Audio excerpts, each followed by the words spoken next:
جاك البلاه هكاك وانت غافل تلقى روحك في السجن، تغدرت. انا اللي دخلني الحبس ماهيش مريم بن ميم، اللي دخلني الحبس هو علي شيب. بمناسبة رأس العام وبسبب الإقبال الكبير على تابل تي في جبنا لكم زوز ارتيكل. الارتيكل باش يكون ب 320 دينار والارتيكل بي ما عادش 229 دينار ولا ب 185 دينار هكا هو.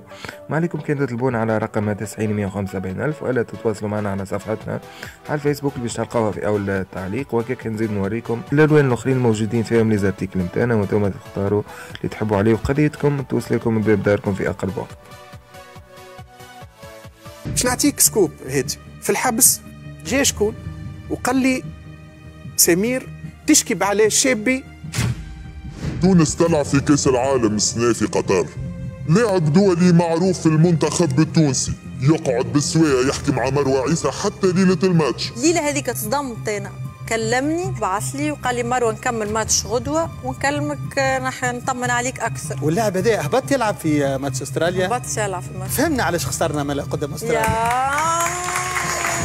بمناسبة رأس العام وبسبب الإقبال الكبير على تابل تي في جبنا لكم زوز ارتيكل. الارتيكل باش يكون ب 320 دينار والارتيكل بي ما عادش 229 دينار ولا ب 185 دينار هكا هو. ما عليكم كان تطلبون على رقم 90 175 ألف ولا تتواصلوا معنا على صفحتنا على الفيسبوك اللي باش تلقاوها في أول التعليق. وهكاك نزيد نوريكم الألوان الآخرين الموجودين فيهم لي زارتيكل نتاعنا وانتم تختاروا اللي تحبوا عليه وقضيتكم توصلكم من باب داركم في أقرب وقت.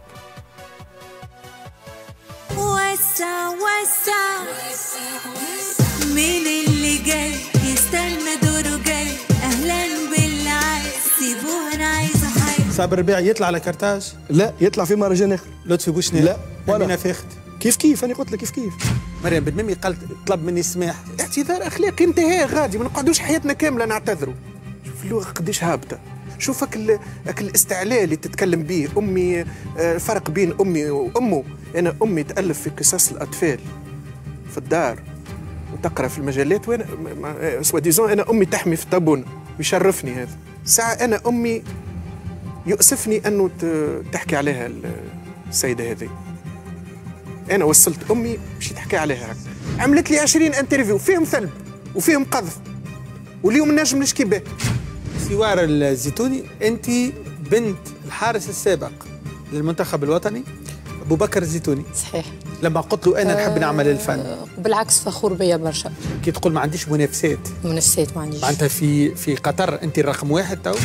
انا في اللحظات هذيك ما نعرفش شنو مرضي، قاعده كالكدافر بدني الكل يطلع في الروح. سؤال برك في راسي يدور، حاضره انت تو باش تقابل ربي ولا لا؟ رفعت قضيه مريم الدباغ عندها توا اكثر من عام، ما رفضتش مبدا الاسقاط. تتمنى انه مريم الدباغ تنتهي في السجن؟ خطيبتك السابقه تحولت من شاكيه الى متهمه. يدي في كلمه ردوهاش جلسه رومانسيه. هي ولت اكثر من رومانسيه. تقبل تكون زوجه ثانيه والا لا؟ ما نقبلش. عرض عليك؟ لينا تخطبت قبل وطلع الشخص ماخذ يعني وكل شيء. ثري عربي؟ اي ومعروف مشهور يعني. انا رومانسيتي من اسباب تعبتني برشا. انا عندي جبروت في الحب، راهو انا انسان بشر، في النزوه راجل وفي الحب راجل اخر. اللي رفضوا نوردوا على اساس انه اهانه، انت قبلتوا على اساس انه تكريم. ساعه هو ما عملونيش افيش، قلت نجمه عربيه يعني ما يصيرش نكبروا بها تجي. غزرت قلت سمعت الكاشي بتاعها عالي برشا 50,000 دولار. قارنت بالكاشي بتاعي انا. قداش كاشي بربي انت؟ 4000 دينار. أنيس الخماسي مسيب شيكات دون رصيد ومحكوم بعام حبس. تقريبا فما 600 مليون شيكات عام حبس. وانا ومع نفاذ العاشر. وانا اليوم جيت نصور والله نحكي بجدي، بعد ما باش نكمل التصوير خايف وليت خايف نزيد نتحكم بعام اخر. بمناسبة رأس العام وبسبب الإقبال الكبير على تابل تي في جبنا لكم زوز ارتيكل. الارتيكل باش يكون ب 320 دينار والارتيكل بي ما عادش 229 دينار ولا ب 185 دينار هكا هو. ما عليكم كان تطلبون على رقم 90 175 ألف ولا تتواصلوا معنا على صفحتنا على الفيسبوك اللي باش تلقاوها في أول التعليق. وهكاك نزيد نوريكم الألوان الآخرين الموجودين فيهم لي زارتيكل نتاعنا وانتم تختاروا اللي تحبوا عليه وقضيتكم توصلكم من باب داركم في أقرب وقت.